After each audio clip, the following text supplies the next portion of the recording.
Salut, c'est Trado. Je suis content de vous retrouver pour la mise à jour de l'analyse technique du CAC 40 au programme. Le suivi de la séance du jour, la préparation de la séance de trading de demain, quelques idées de trade, les news, je vous retrouve juste après ça.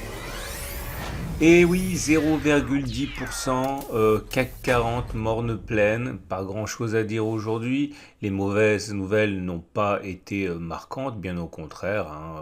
Les investisseurs se félicitent des plans de vaccination un peu partout. Ils se félicitent aussi du fait que des révisions à la hausse des profits sont de plus en plus lues et entendues ici et là. Mais il est vrai qu'un CAC 40 au contact d'une résistance journalière et hebdomadaire majeure, inquiète un petit peu et les traders ont envie d'avoir de meilleures raisons que cela pour tenter leur chance. Rappelons que la dernière fois qu'on a essayé de passer la zone des 5710, 5720, ça s'est manifesté par un effondrement, enfin toute proportion gardée, hein, une baisse on va dire très marquée de près de 5%, 6% même.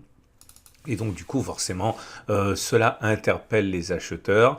On a quand même réussi à préserver le gap. Ici, c'est très important d'avoir préservé le gap parce que je vous rappelle que si on comblait ce gap qui a été ouvert sur la séance de lundi, cela augmentait la possibilité qu'il s'agisse d'un gap d'essoufflement. Et qui dit gap d'essoufflement dit fin de tendance haussière. Et donc, le fait qu'on ait préservé ce gap est plutôt bon signe. On peut toujours regretter que la médiane de la fourchette d'Andrews n'ait pas été touchée. Regardez, c'est important, je suis obligé de répéter parce qu'il y a toujours des petits nouveaux qui arrivent. Mais vous voyez, ça c'est une fourchette d'Andrews. Et on sait que généralement, on va chercher la médiane qui est ici. Malheureusement, la médiane n'a pas été touchée, elle est fuyante.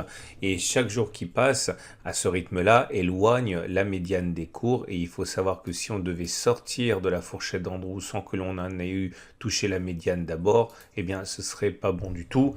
À noter également qu'on a un temps pour le faire. On l'a utilisé, cette boîte d'Austin, c'était déjà le cas précédent. Je vais quand même faire un petit aparté. Vous voyez ici, on avait une autre fourchette d'Andrews et on en a touché la médiane.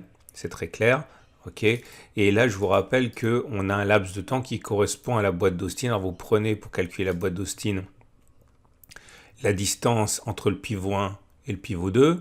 Vous prenez la distance entre le pivot 2 et le pivot 3. La plus grande des distances, c'est la boîte d'Austin que l'on reporte par-delà le niveau 3. Et vous voyez, on a généralement plus de chances, plus de 80% de chances de toucher la médiane dans le cadre de cette boîte d'Austin. Et vous voyez, ça nous laisse encore 5-6 séances pour le faire. Après, les chances de rallier la médiane se réduiront significativement avec derrière le spectre d'un refus de médiane dont on parlera le cas échéant. Pour l'instant, on va dire que c'est pas perdu, mais à l'heure où je parle, on est à 2,1% hein, pardon, je raconte n'importe quoi, on n'est pas à 2%, j'ai enlevé la fourchette. Donc si je remets la fourchette, on est à une distance à peu près de 1,2 ou 3%, ouais 1,2% de la médiane, il faudrait le faire quand même. Hein. On a toujours la possibilité d'utiliser le canal ascendant que vous voyez ici, hein, qui trace un peu la voie vers le nord. Ah, avant que je n'oublie, très important, je vais avec Alexandre Baradez, Thomas et Fabien de Vidéo Bourse et d'IG animer un webinaire. Ça sera jeudi matin à 11 h. On fera un point sur la tendance sur les marchés, sur l'irrationalité éventuelle des marchés, ou plutôt l'exubérance des marchés, et on fera des plans de trade aussi. Hein. Donc c'est très important de ne pas louper ça. Ça sera jeudi, vous avez le lien d'inscription juste en dessous de la vidéo. Alors, je reviens à mes petits moutons et comme on peut le voir, les éléments techniques sont plutôt encourageants. On va le voir, la moyenne mobile à 20 jours ascendante, on est au-dessus, donc la tendance générale est haussière. La moyenne mobile à 7 jours est ascendante et on est au-dessus là. Donc la tendance de court terme est haussière, la moyenne mobile à 50 jours est de plus en plus haussière, on est au-dessus, donc la tendance de fond est haussière, et pour terminer, la moyenne mobile à 200 jours est ascendante, donc la tendance de long terme elle est haussière. Pour l'instant, les bandes de Bollinger font poliment place au cours pour passer, donc ça c'est pas mal aussi, hein, puisque là on sait que les bandes de Bollinger ont tendance à être une résistance dynamique, donc c'est pas mal. Et ce que j'aimerais aujourd'hui voir avec vous, c'est un de mes signaux préférés qui vient de voir le jour, puisqu'on a un croisement haussier fort délivré par le balai M7 M20, c'est-à-dire que la M7 qui monte croise la M20 qui monte. Alors ça va être l'objet du backtest du jour, parce que j'ai été très énervé par je plaisante, hein, un ami avec qui j'ai discuté hier qui s'est moqué, entendez-vous bien les mots, s'est moqué de mon croisement haussier fort M7 M20, et je vais vous montrer à quel point il a eu tort de se moquer de ce signal que j'affectionne particulièrement, parce que le Graal n'existe pas en trading, le Graal n'existe pas en analyse technique, mais s'il existait, il pourrait ressembler fortement à ce croisement fort M7 M20. Donc c'est ce qu'on va backtester aujourd'hui. C'est valable pour les actions, c'est valable pour le forex, c'est valable pour les cryptos, c'est valable pour tout.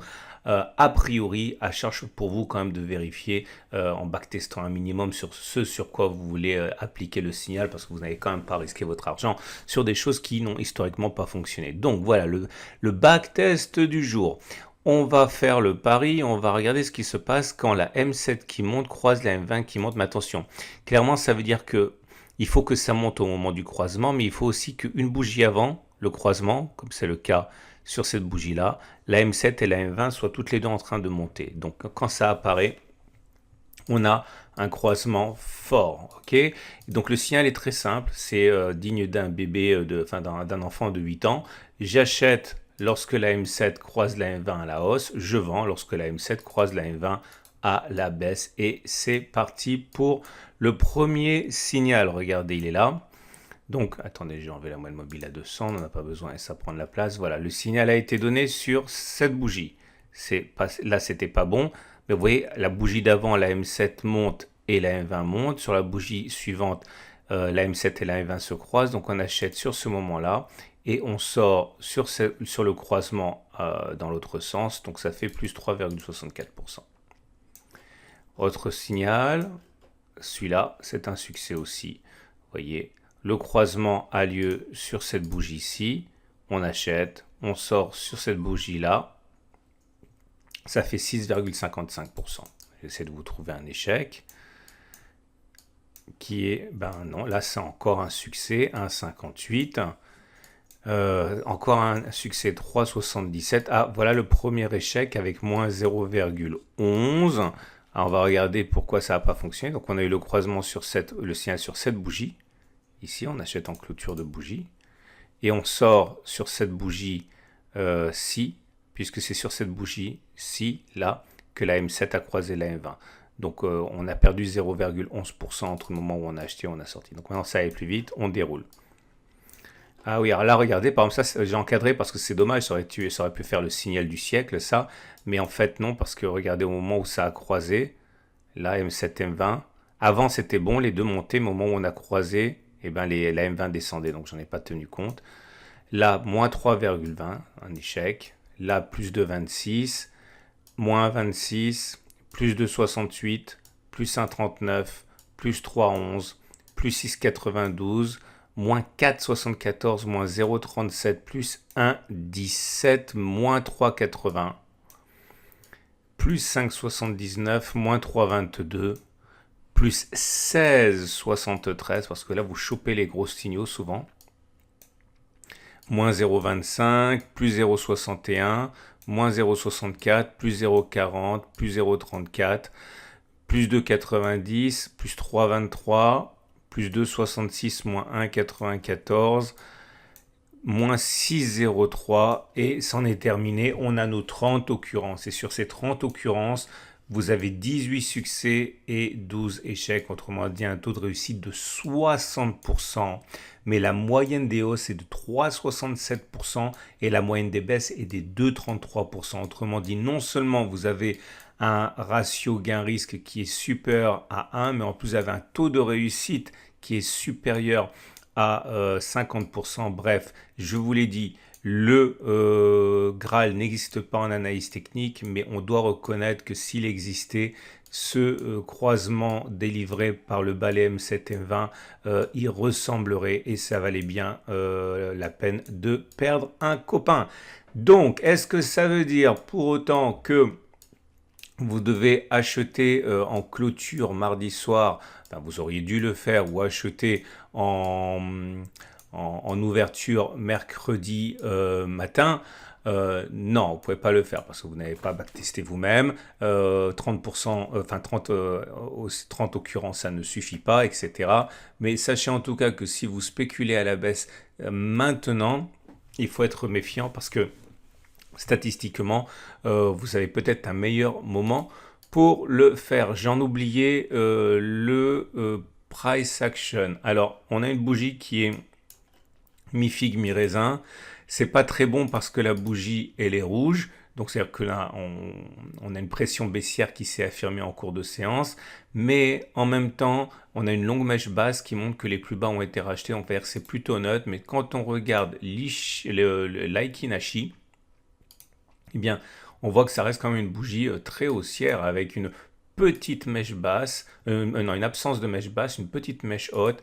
Et bon, clairement, c'est une bougie qui invite à considérer que l'on ira plus haut davantage qu'à considérer qu'on a fait les plus hauts.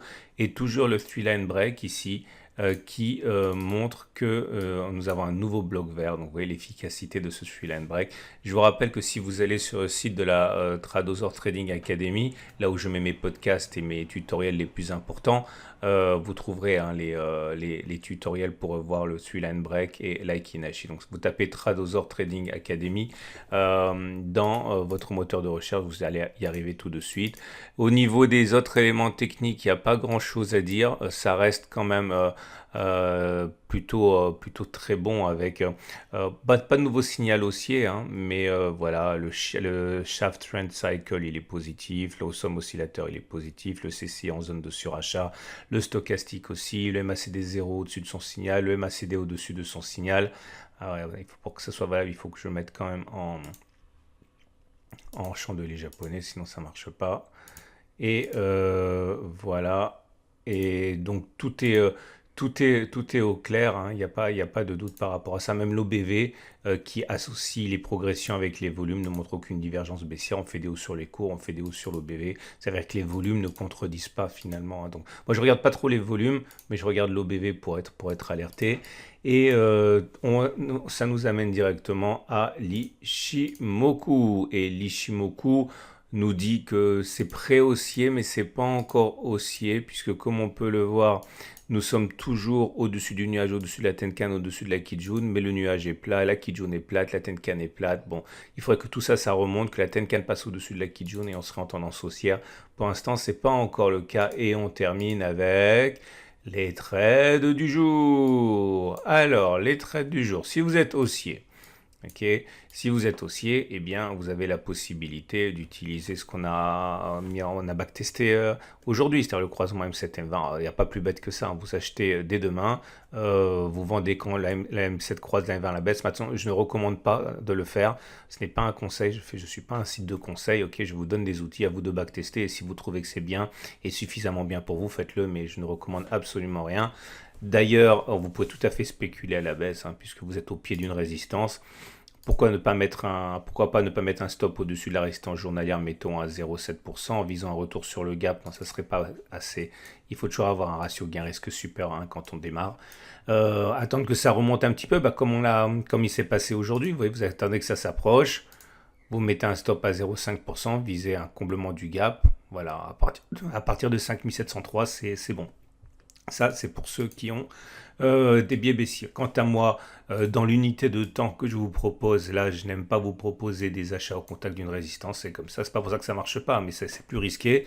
Et donc, pour l'instant, je reste flat, hein. Je suis sorti de mon trade, c'était hier, puisqu'on a touché la résistance que je voulais qu'on touche. Voilà. Je vous souhaite une excellente journée. Je vous remercie infiniment pour tous les petits messages que vous laissez sur mes vidéos à présent. Ça m'aide beaucoup pour mon référencement. Malheureusement, je ne peux pas répondre individuellement, mais je réponds qu'aux questions en fait. Hein, mais je pense à tout lire, je pense à mettre des petits cœurs.